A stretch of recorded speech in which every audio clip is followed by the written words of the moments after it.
everybody, welcome back to our channel, We're the Movie Couple. I'm Wendy. I'm Dustin. And here's our non-spoiler review for Ralph Breaks the Internet, aka Wreck-It Ralph 2. Ralph Breaks the Internet is directed by Rich Moore and Phil Johnston and stars Sarah Silverman and John C. Reilly, reprising their roles as Vanellope and Ralph. 6 years after Wreck-It Ralph, Ralph and Vanellope discovers the internet and goes on a new adventure. We've been so excited for this movie. If you remember the trailer reaction. Oh my gosh. Dustin lost it. I've not laughed so hard at any trailer reaction ever in my life. It's the cookie, the kitty with the bunny gets the pancake, kitty gets no cheese. See, they're just thinking about it makes me. I mean, it's a funny scene, but like particularly for him, it's hilarious. You guys, this movie is absolutely darling. So this takes place 6 years after the first Wreck-It Ralph, and 6 years later, Vanellope and Ralph are best friends, and something new enters the arcade, which in 2018, very relevant. They get a Wi-Fi, a router, and they get to go on the internet. So of course, being the adventurous people that they are, they explore the internet, and as you saw in the trailers, there are many things you can do on the internet, including all the apps you can go on, all the games, and etc. And this was just such, and I said the word relevant already, but I'll use it again, really relevant to today's society, and I think everybody young and older are going to really get a kick out of this movie.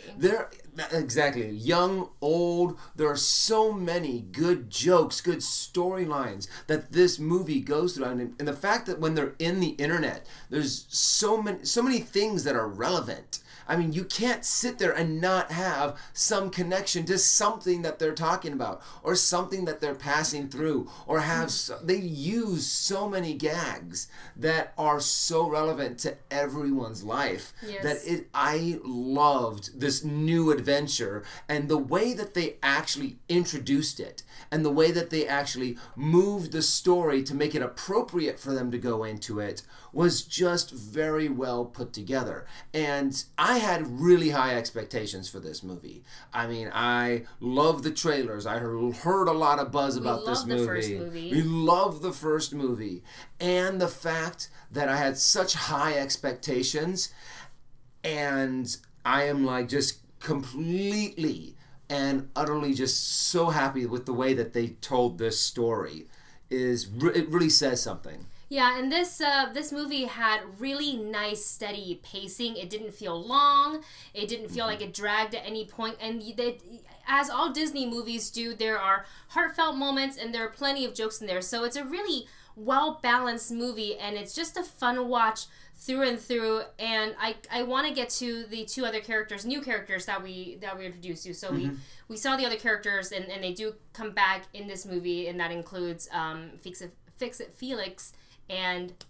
What's her name? Oh, God. But the way that they brought everyone back was very appropriate. And they didn't make them the focus. They didn't try to make it, you know, like this whole other side story. It was very appropriate on how they brought all of these other characters that you knew and loved from the last movie. I mean, even like, they brought in Sonic the Hedgehog, which was new. Yeah, yeah. And they still made some Street Fighter references like they did in the first one. And some of the other characters that, you know, might have just had like a little joke here or there. But it was appropriate to kind of give them another little moment, and I loved how they did. Jane Lynch's character was I was like, I can't remember the actress's name or the character. Calhoun, I think was the anyways. So yeah, just basically everything Dustin said about the returning characters, and we're also introduced to two new characters, and that is Shank, and it's voiced by Gal Gadot, and I'm never going to say her name right, so you can save your comments. And we have Yes, played by Taraji P. Henson, who is amazing. And these characters they really do supplement the story well without taking the limelight away from Vanellope and Ralph. It's very much a Vanellope and Ralph-centered adventure, as it should be. Sometimes they do movies and they have these new characters and they kind of overtake the movie. All of a sudden it's not about the characters we love anymore, it's about this new shiny one. But they really it's really well balanced. Everybody shared the right amount of screen time, if you will. They really knew what their story was about.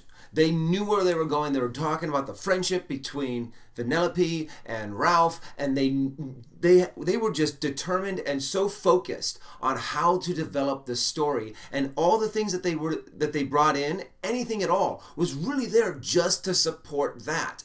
And I think they just did an amazing job with the story. Like Wendy says, the pacing was great. The laughs were steady. The heartfelt moments were constant, and just there's so much heart in this movie. You're probably gonna tear up every now and again through this movie, which is something that I come to expect from Disney movies, honestly, Disney animation. But at the same time, it's kind of like every time I do, I'm like, dang it, man.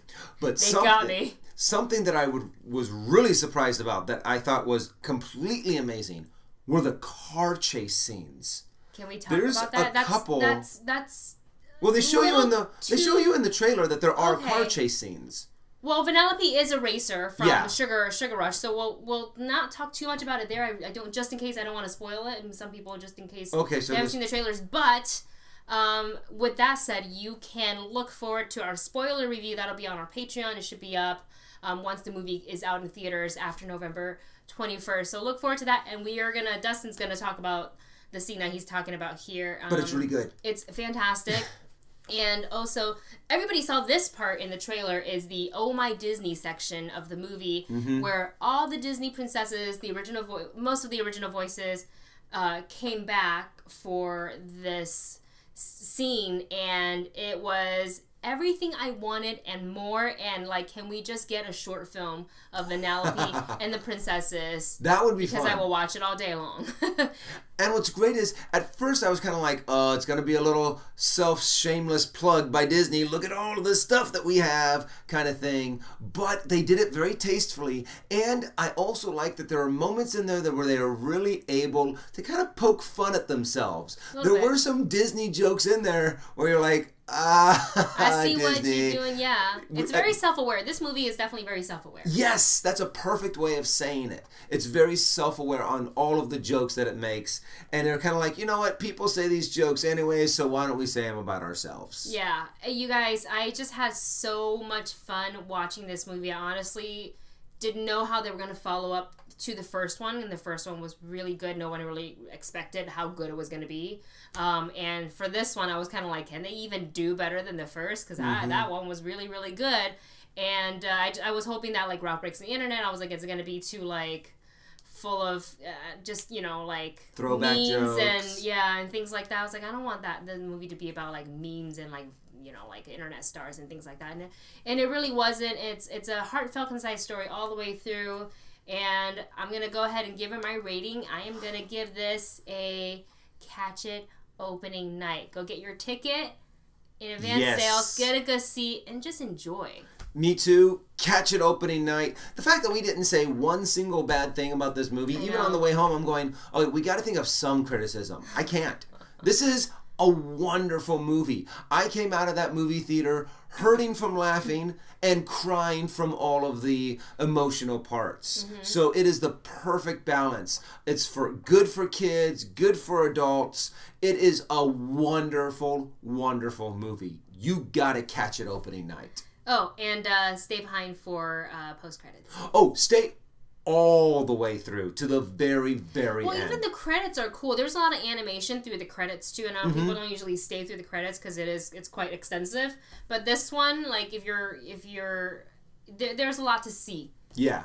I will say that. So, you guys, that is our non-spoiler review of Ralph Breaks the Internet. So let us know in the comments section below if you're going to see this on opening night. Have you been anticipating this? And what was your favorite part in the original Wreck-It Ralph?